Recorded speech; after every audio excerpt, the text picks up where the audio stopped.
Lucknow railway station की ठंडी रात थी। घड़ी में रात के 11:15 बज रहे थे। दिल्ली जाने वाली आखिरी ट्रेन बस 15 मिनट में प्लेटफॉर्म पर आने वाली थी। अनन्या सूटकेस खींचते हुए प्लेटफॉर्म पर खड़ी थी। आंखें लाल, गाल ठंड से सुन्न।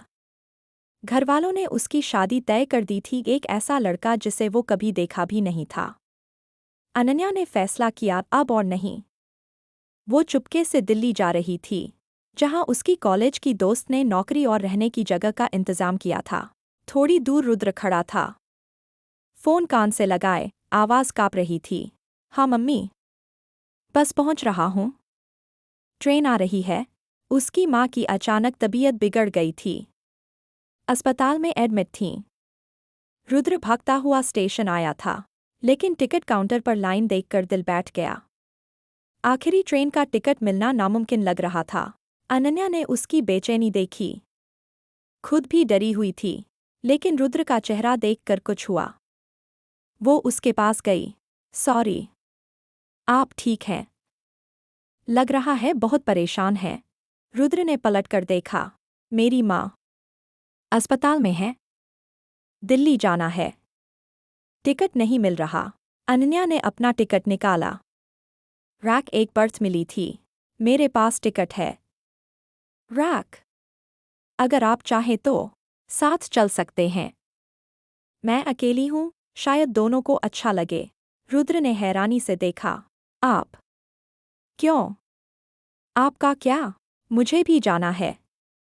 और आपकी हालत देखकर दिल नहीं मान रहा। ट्रेन आई।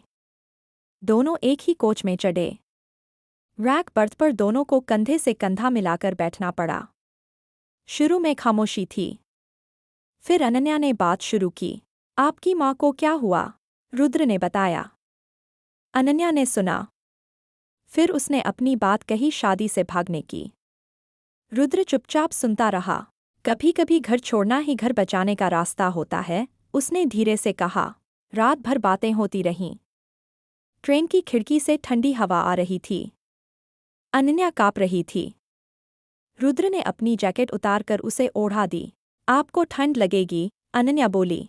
मुझे पहले से ठंड लग रही है, लेकिन अब थोड़ी गर्मी मिल गई। सुबह दिल्ली पहुंचे। रुद्र ने अनन्या से नंबर लिया। अगर कभी कुछ चाहिए या बस बात करनी हो। अनन्या मुस्कुराई। आपकी माँ को मेरी तरफ से फटाफट ठीक होने की दुआ। 2 दिन बाद रुद्र का मैसेज आया। माँ अब बेहतर हैं। डॉक्टर ने कहा चमत्कार हो गया। और मुझे लगता है चमत्कार तुम थी। अनन्या ने जवाब दिया। चमत्कार नहीं, बस एक छोटा सा फैसला।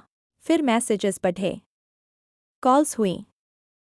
दिल्ली की सर्द शामों में मिलना शुरू हुआ। कनॉट प्लेस की गलियों में, चाय की टपरी पर, पुरानी किताबों की दुकानों में।